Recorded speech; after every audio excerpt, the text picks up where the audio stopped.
Hi, I'm Jessica Meuninck, and this is me, and I'm carving fibers off of a mulberry branch to make paper. This is a big book. I make big books and assemblages that invite you to travel with me through printmaking, multiple sequence and time-based media, old and new. A book is old, media, video, news, that kind of stuff. I enjoy setting up performative experiences that invite you to move through the pages and spaces. And this is a giant journal that I did in 2004. And it's using the architecture of the space like a book. This is the Book of Connections. It was a commission by Time Slips, which is an international network of artists and caregivers committed to bringing joy to elders with dementia through visual and performing arts. The book is a visual representation of stories that we collected through collaborative writing exercises over 40 care facilities across Wisconsin. This book, bound by flexible hinges, was performed by dancers during multiple conferences, including the Alzheimer's Association.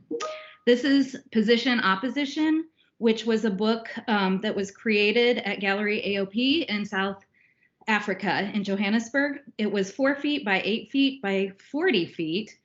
And it tells a story about collaboration. I invited Max Yella to accompany me, and then he found himself on his knees gluing book cloth to board until 3 and 4 a.m. in the morning. So he often pulls out the small version of this in special collections to tell that story.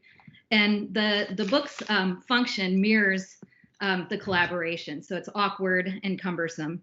This is the abbot at a temple, Mingwanza temple. His name's Kungnam Sunam, and it's at the very southern point of South Korea. And I take students to Korea and Japan to study traditional paper crafts, and he is using this takban technique to take impressions from buildings and architectures. The paper is like crazy strong and appears impermanent, but is meant or deemed to last 1,000 years.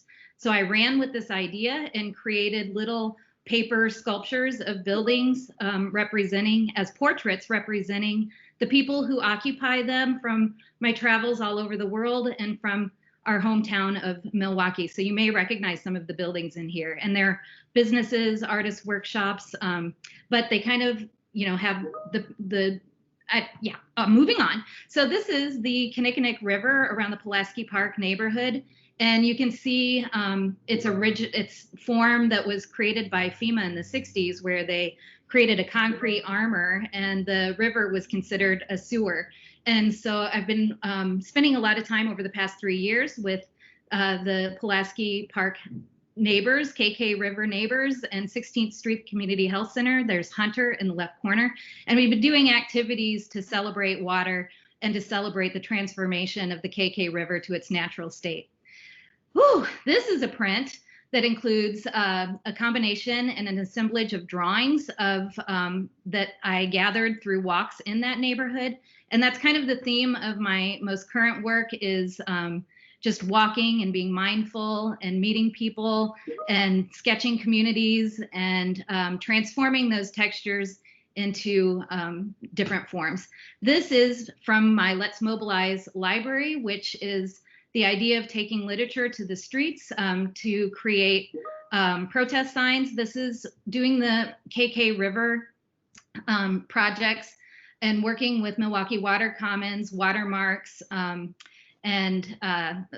MMSD and all of these wonderful people. I've learned about more about water justice and access to clean water, lead pipes, the limits of bus lines going to recreational water, accessibility to swimming lessons, all those things. Water is a human right. And so this is a picture of the St. Kate Arts Hotel where I created the confluence of the KK, Menominee, and Milwaukee rivers. And all of these little structures are an assemblage of prints taken from those sketches and walks, and that was Payne, who's a skateboarder, and I recommend if anyone has a studio assistant, hire a skateboarder because they'll go up on 18-feet ladders. This is David Jones, and he and his partner, Marilyn, and I coordinate this. We have this Anchor Press Paper and Print, or AP3, And we bring printmaking across the region, and we offer workshops and so that printmaking is accessible to everyone.